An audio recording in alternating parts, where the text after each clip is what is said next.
வணக்கம். முக்கிய செய்திகள்.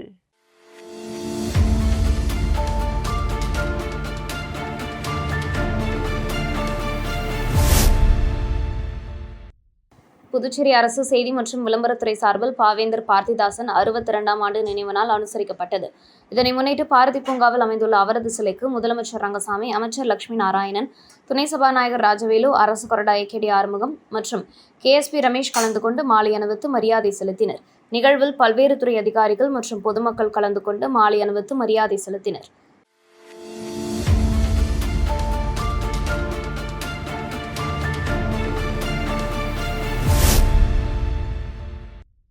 தமிழக சட்டசபை தேர்தலுக்கான வாக்குப்பதிவு ஏப்ரல் 23ஆம் தேதி நடைபெறுகிறது. தேர்தல் அமைதியாகவும் நேர்மையாகவும் நடத்த தேர்தல் துறை பல்வேறு நடவடிக்கைகளை எடுத்து வருகிறது. இதன் ஒரு பகுதியாக தமிழகத்தையொட்டி புதுச்சேரி இருப்பதால் இங்குள்ள மதுக்கடைகளை மூட கலால்துறை உத்தரவிட்டுள்ளது. அதன்படி புதுச்சேரி மற்றும் காரைக்கால் பகுதியில் உள்ள மதுக்கடைகள் ஏப்ரல் 20ஆம் தேதி இரவு 10 மணிக்குள் மூடப்படும் என்று அறிவிக்கப்பட்டது. இதனால் மதுப்பிரியர்கள் மதுக்கடைகளுக்கு படையெடுத்து தேவையான மதுபானங்களை போட்டி போட்டுக்கொண்டு வாங்கி சென்றனர். இந்த நிலையில் மதுப்பிரியர்களின் கோரிக்கைகளை ஏப்ரல் 21ஆம் தேதி காலை 10 மணி வரை மதுக்கடைகள் திறந்திருக்கும் என்று அறிவிக்கப்பட்டது. அதன்படி ஏப்ரல் 21ஆம் தேதி காலை 8 மணிக்கு திறக்கப்பட்ட மதுக்கடைகள் காலை 10 மணி வரை என 2 மணி நேரம் செயல்பட்டது. ஏப்ரல் 20ஆம் தேதி இரவு மதுபானங்கள் வாங்க முடியாதவர்கள் ஏப்ரல் 21ஆம் தேதி காலை 10 மணி வரை வாங்கி தேவையான மதுபானங்கள் வங்கி இருப்பு வைத்துக் கொண்டனர். தொடர்ந்து புதுச்சேரி மற்றும் காரைக்கால் பகுதியில் உள்ள மதுபான கடைகள் ஏப்ரல் 21ஆம் தேதி காலை 10 மணிக்கு மூடப்பட்டு சீல் வைக்கப்பட்டது. மேலும் 3 நாள் மதுபான கடைகள் விடுமுறை என்பதால் சிலர் பாட்டிலாக வாங்கி சென்றனர். கலால்துறை தாசில்தார் ராஜேஷ் கண்ணா தலைமையில் அதிகாரிகள் மற்றும் காவல்துறையினர் ஏப்ரல் 21ஆம் தேதி காலை 10 மணி வரை தீவிர சோதனையில் ஈடுபட்டனர். மொத்தமாக மது பாட்டில்களை வாங்கும் மது பிரியர்கள் பிடித்து விசாரணையும் நடத்தி வந்தனர்.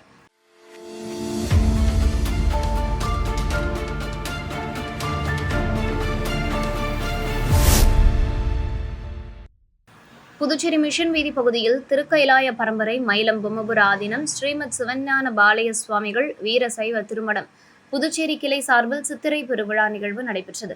விழாவிற்கு மயிலம் பொம்மபுர ஆதீனம் ஸ்ரீமத் சிவஞான பாலய சுவாமிகள் தலைமை தாங்கி சித்திரை பெருவிழாவின் ஆன்மீக முக்கியத்துவம் குறித்து சிறப்புரையாற்றினார். நிகழ்ச்சியில் ஸ்ரீமத் சிவஞான பாலய சுவாமிகள் கல்லூரி முதல்வர் முனைவர் திருநாவுக்கரசு நோக்கு உரையாற்றினார். முன்னாள் தலைமை ஆசிரியர் கலைமாமணி புலவர் சீனு வேணுகோபால் சிறப்புரை நிகழ்த்தினார். இதனைத் தொடர்ந்து கலைமாமணி முனைவர் வேல்முருகன், கலைமாமணி முனைவர் நேதல் நாடான், முனைவர் திருமாவளவன், கலைமாமணி பாவலர் கோவிந்தராசு ஆகியோர் வாழ்த்துரை வழங்கினர். நிகழ்ச்சியில் பொதுமக்கள் கலந்து கொண்டு சித்திரை பெருவிழா நிகழ்வை கண்டு ரசித்தனர்.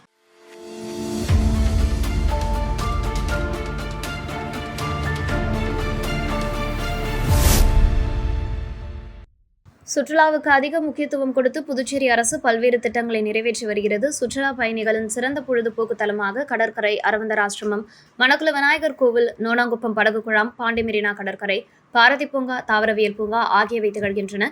ஏழைகளின் கோவா என்று வர்ணிக்கப்படும் புதுவையில் விடுமுறை நாட்கள் மற்றும் வார இறுதி நாட்களில் சுற்றுலா பயணிகள் கூட்டம் அலைமோதுகிறது.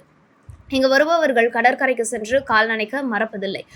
அந்த அளவுக்கு சுற்றுலா பயணிகளை சுண்டி இழுக்கும் கடற்கரைக்கு செல்லும் வழியில் உள்ள பாரதி பூங்காவில் இலைப்பாரி செல்வது வழக்கம். சுமார் 20 ஏக்கர் பரப்பளவு கொண்ட இந்த பூங்காவில் தானே புயலின் போது ஏராளமான மரங்கள் சாய்ந்து விழுந்தன. தற்போது வனத்துறை சார்பில் மரங்கள், செடிகள் மற்றும் செயற்கை புல் தரைகள் அமைக்கப்பட்டு உள்ளன. இது பாரதி பூங்காவின் அழகுக்கு அழகு சேர்ப்பதாக இருந்து வருகிறது. இந்த பூங்காவில் பொதுமக்கள் காலை மாலையில் நடைபயிற்சி மேற்கொள்வது வழக்கம். உடற்பயிற்சி செய்வதற்கும் ஏராளமானோர் வருவார்கள். குழந்தைகள் விளையாடுவதற்காக ஊஞ்சல்கள், சறுக்குகள் உள்ளிட்ட விளையாட்டு உபகரணங்கள் அமைக்கப்பட்டுள்ளன. நடைபயிற்சியில் ஈடுபடுபவர்களுக்கு அரசு சார்பில் உடற்பயிற்சி உபகரணங்கள் கடந்த 3 ஆண்டுகளுக்கும் மேலாக அமைக்கப்பட்டன. தற்போது விளையாட்டு உடற்பயிற்சி உபகரணங்கள் போதிய பராமரிப்பின்றி கிடைக்கின்றன.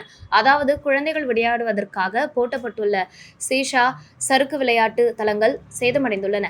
இதனால் ஆர்வமுடன் வரும் குழந்தைகளுக்கு ஏமாற்றமே மிஞ்சுகிறது. சில குழந்தைகள் தவறி விழுந்து கை கால்களில் சிராய்வு ஏற்படுகிறது. உடற்பயிற்சி உபகரணங்கள் அனைத்தும் சேதமடைந்து கிடக்கிறது. இதனால் உடற்பயிற்சி செய்பவர்கள் ஏமாற்றத்துடன் செல்கிறார்கள். பழுதான விளையாட்டு உபகரணங்களை உடனுக்குடன் சீரமைக்க வேண்டும் என்பது பொதுமக்களின் கோரிக்கையாக உள்ளது. பாரதி பூங்காவிற்கு செல்ல சட்டசபை, கவர்னர் மாளிகை, வர்த்தக சபை, நேரு சிலை பின்புறம் ஆகிய 4 இடங்களில் நுழைவாயில்கள் உள்ளது. இதில் பாதுகாப்பு காரணங்களுக்காக 3 நுழைவாயில்கள் மூடப்பட்டுள்ளன. நேரு சிலை பின்புறம் உள்ள நுழைவாயில் மட்டுமே திறக்கப்பட்டுள்ளது. சுற்றுலா பயணிகளின் நலன் கருதி 4 நுழைவாயில்களையும் திறக்க வேண்டும். எனவே சம்பந்தப்பட்ட அதிகாரிகள் பாரதி பூங்காவில் சேதமடைந்து கிடக்கும் விளையாட்டு, உடற்பயிற்சி உபகரணங்களை சரி செய்து பொதுமக்களின் பயன்பாட்டுக்கு கொண்டு வர நடவடிக்கை எடுக்க வேண்டும் என்பதே அனைவரின் எதிர்பார்ப்பாக உள்ளது.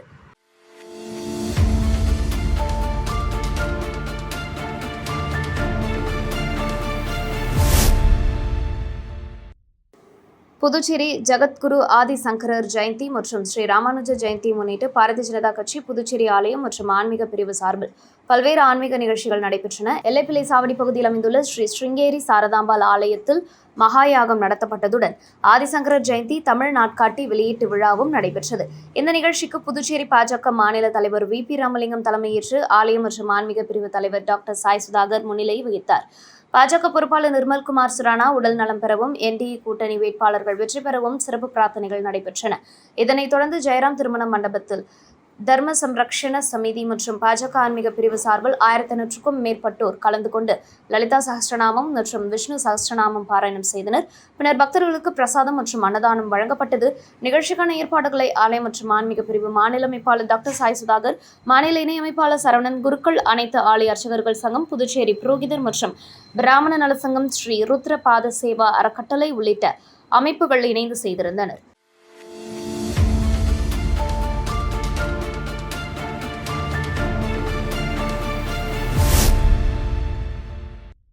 பாவேந்தர் பாரதிதாசனின் நினைவு நாள் விழா புதுச்சேரி அரசின் செய்தி மற்றும் விளம்பரத்துறை சார்பில் அனுசரிக்கப்பட்டது. இதனை முன்னிட்டு பாரதி பூங்காவில் அமைந்துள்ள அவரது சிலைக்கு செய்தி மற்றும் விளம்பரத்துறை இயக்குநர் சுரேஷ்ராஜ் மாலை அணிவித்து மரியாதை செலுத்தினார். அப்போது செய்தி மற்றும் விளம்பரத்துறையை சேர்ந்த அதிகாரிகள் உடன் இருந்தனர். தொடர்ந்து பாரதிதாசன் அறக்கட்டளை சார்பில் அறக்கட்டளை தலைவர் பாரதிதாசன் பேரன் பாரதி தலைமையில் பாரதிதாசன் சிலைக்கு மாலை அணிவித்து மரியாதை செலுத்தப்பட்டது. நிகழ்ச்சியில் பாரதிதாசன் அறக்கட்டளையை சேர்ந்த நிர்வாகிகள் பலர் கலந்து கொண்டனர். தொடர்ந்து பாவேந்தர் பாரதிதாசன் நினைவு நாளை முன்னிட்டு அவரது சிலைக்கு தமிழக வெற்றிக் கழகம் சார்பில் முன்னாள் சட்டமன்ற உறுப்பினர் சாமிநாதன் தலைமையில் மாலை அணிவித்து மரியாதை செலுத்தப்பட்டது. நிகழ்ச்சியில் நிர்வாகிகள் பலர் கலந்து கொண்டனர்.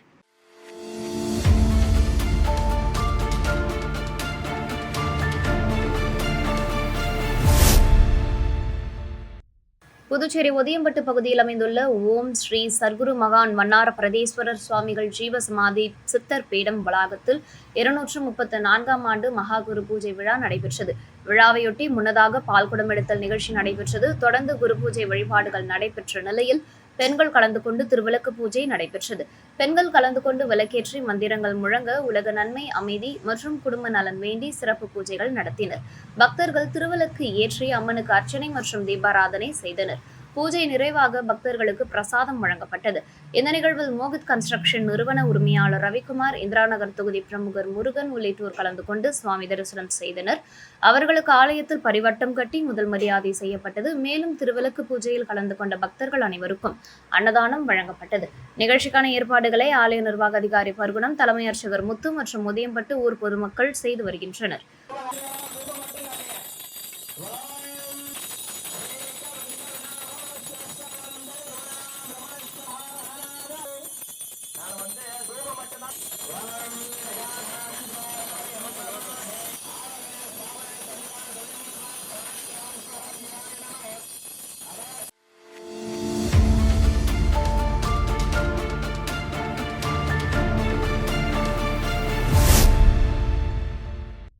புதுச்சேரி தொழில்நுட்ப கல்லூரி சார்பில் ஏப்ரல் 17 மற்றும் 18 ஆகிய 2 நாட்களில் மாநில அளவிலான கபடி போட்டி நடைபெற்றது.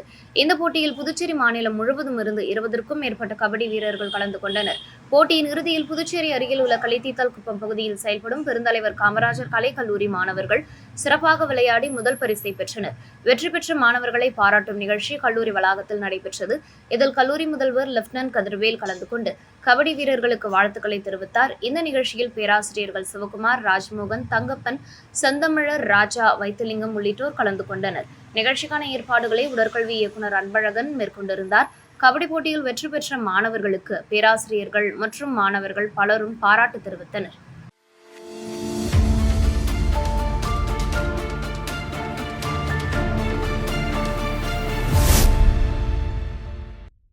புதுச்சேரி பெருமாள் கோவில் தெரு பகுதியில் அமைந்துள்ள பாரதிதாசன் அருங்காட்சியகம் வளாகத்தில் பாவேந்தர் பாரதிதாசன் நினைவேந்தல் நிகழ்வு நடைபெற்றது.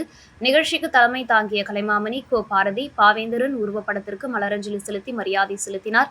இதில் டாக்டர் கலைமாமணி நமச்சிவாயம், தமிழ் பேராசிரியர் விசாலாட்சி அம்மையார், கவிஞர் சத்தியமூர்த்தி, கவிஞர் ஆலவந்தான் சித்தன் உள்ளிட்ட பல தமிழ் அறிஞர்கள் கலந்து கொண்டு மலரஞ்சலி செலுத்தினர். நிகழ்வு தமிழ் இலக்கிய மரபை போற்றும் வகையில் நடைபெற்றது.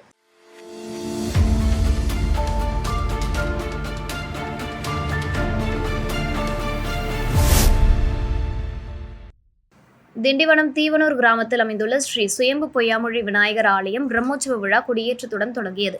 விழாவையொட்டி கணபதி ஹோமத்துடன் நிகழ்ச்சிகள் ஆரம்பமாகின. தொடர்ந்து மூலவர் ஸ்ரீ பொய்யாமொழி விநாயகர் மற்றும் பரிவார தெய்வங்களுக்கு காப்பு கட்டும் வைபவம் நடைபெற்றது. வண்ணமலர்களால் அலங்கரிக்கப்பட்ட உற்சவர் விநாயகருக்கு காப்பு கட்டி கற்பூர ஆரத்தி காண்பிக்கப்பட்டது. பின்னர் கொடிமரம் முன்பு எழுந்தருளிய உற்சவர் விநாயகர் மற்றும் மூஷிக வாகனம் பொறிக்கப்பட்ட கொடிப்படத்திற்கு ஆரத்தி காட்டி கொடிமரத்தில் கொடி ஏற்றப்பட்டது.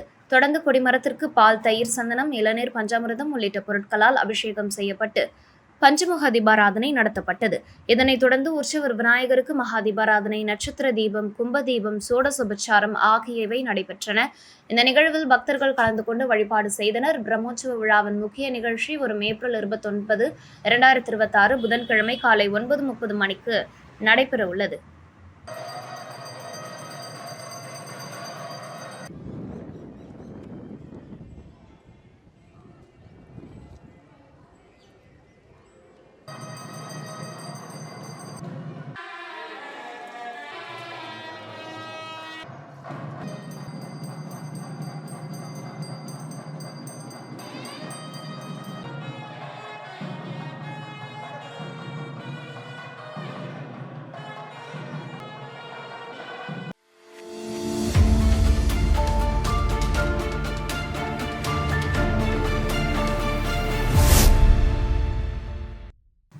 செங்கல்பட்டு மேல்மருவத்தூர் பகுதியில் அமைந்துள்ள ஆதிபராசக்தி பொறியியல் கல்லூரி 1984ஆம் ஆண்டு தொடங்கப்பட்டு கடந்த 42 ஆண்டுகளாக பொறியியல் கல்வித்துறையில் பல்வேறு சாதனைகளை புரிந்து வருகிறது. இந்நிலையில் பல்கலைக்கழக மானியக் குழு மற்றும் அண்ணா பல்கலைக்கழகம் ஆகியவை இந்த கல்வியாண்டு முதல் அடுத்த 10 ஆண்டுகளுக்கு கல்லூரிக்கு தன்னாட்சி அந்தஸ்து வழங்கியுள்ளன. இந்த பெருமையை முன்னிட்டு கல்லூரியின் தாளாளர் முனைவர் செந்தில்குமார் தலைமையில் ஆசிரியர்கள் மற்றும் மாணவர்கள் இணைந்து கொண்டாடினர். இந்த அங்கீகாரம் கல்லூரியின் கல்வித்தரத்தை மேலும் உயர்த்தும் என நிர்வாகம் தெரிவித்துள்ளது.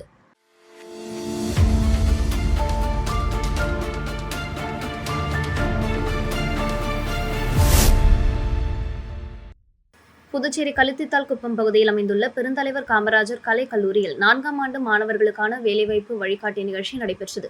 நிகழ்ச்சியை கல்லூரி முதல்வர் லெப்டினன்ட் கதிர்வேல் தொடங்கி வைத்து மாணவர்கள் எதிர்கால வேலைவாய்ப்புகளை திட்டமிட்டு பயன்படுத்திக் கொள்ள வேண்டிய அவசியத்தை வலியுறுத்தினார். இதில் மாநில மேலாளர் ஆஸ்டின் கலந்து கொண்டு NCS அரசு துறை சார்ந்த திட்டங்கள் குறித்து விளக்கமளித்தார். மாணவர்கள் அரசின் இலவச வேலைவாய்ப்பு திட்டங்களில் பதிவு செய்ய திட்ட அட்டைகளும் வழங்கப்பட்டன.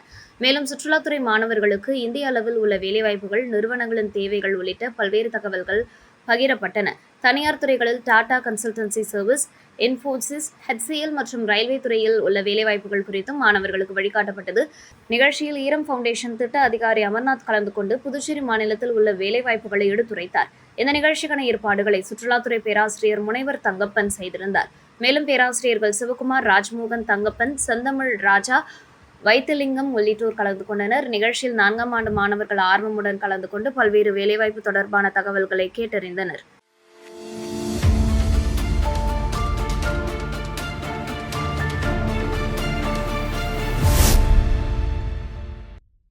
புதுச்சேரி வில்லியனூர் பகுதியில் அமைந்துள்ள ஸ்ரீ முத்தாலவாழி மாரியம்மன் கோவில் ஆலயத்தில் ஆண்டுதோறும் நடைபெறும் சித்திரை மாத பிரம்மோற்சவ விழா கொடியேற்றத்துடன் தொடங்கியது. விழாவையொட்டி ஆலய அர்ச்சகர் சிவாச்சாரியார் சிறப்பு பூஜைகள் செய்து தீபாராதனை காண்பித்ததை அடுத்து கொடியேற்றம் நிகழ்ச்சி நடைபெற்றது. இதில் உபயதாரர்களாக யாதவ நாயுடு மரபினர் உட்பட பொதுமக்கள் கலந்து கொண்டு சாமி தரிசனம் செய்தனர். இதனைத் தொடர்ந்து அம்மன், பரசுராமர், காத்தவராயன் ஆகிய சுவாமிகளின் வீதி உலா மின் அலங்காரத்துடன் நடைபெற்றது. நிகழ்ச்சியில் கலந்து கொண்ட பக்தர்கள் அனைவருக்கும் அன்னதானம் வழங்கப்பட்டது. விழாவிற்கான ஏற்பாடுகளை திருக்கோவில் நிர்வாக அதிகாரி சரவணன், உற்சவதாரர்கள், யாதவ நாயுடு மரபினர், ஆலய ஊழியர்கள் மற்றும் ஊர் பொதுமக்கள் செய்து வருகின்றனர்.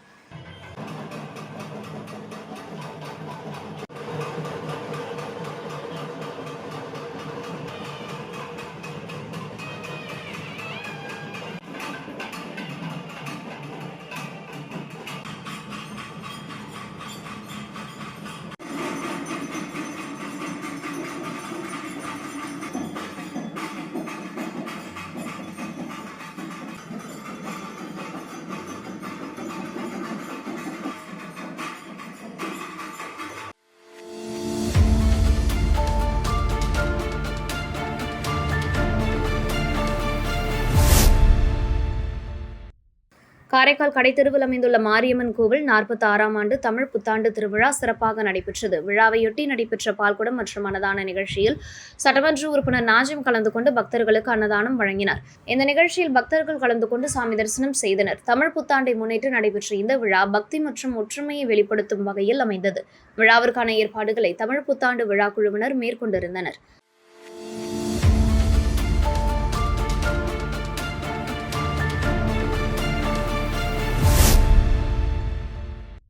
புதுவை நெட்டப்பாக்கம் கொம்யூன் ஏம்பலம் பகுதியில் அமைந்துள்ள ஸ்ரீ முத்துமாரியம்மன் ஆலய 48ஆம் ஆண்டு தலைவாழை வெள்ளிக்கிழமை திருவிழா முறையில் நடைபெற்றது. இதில் சுவாமிக்கு அபிஷேக ஆராதனை நடைபெற்றது. இதில் பக்தர்கள் கலந்து கொண்டு சுவாமி தரிசனம் செய்தனர். தொடர்ந்து விழாவில் கலந்து கொண்ட பக்தர்கள் அனைவருக்கும் அன்னதானம் வழங்கப்பட்டது. தொடர்ந்து அம்மன் வீதி உலா நடைபெற்றது. நிகழ்ச்சிக்கான ஏற்பாட்டினை தனி அதிகாரி குமரேசன், ஆலய பூசாரி எல்லப்பன், ஐயப்பன் உபயதாரர்கள் மற்றும் ஏம்பலம் கிராமவாசிகள் செய்திருந்தனர்.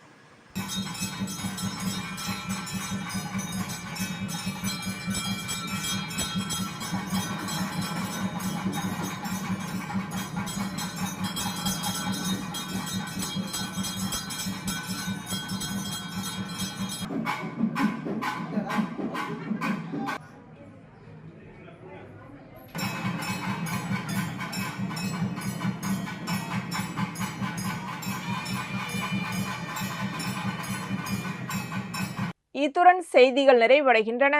வணக்கம்.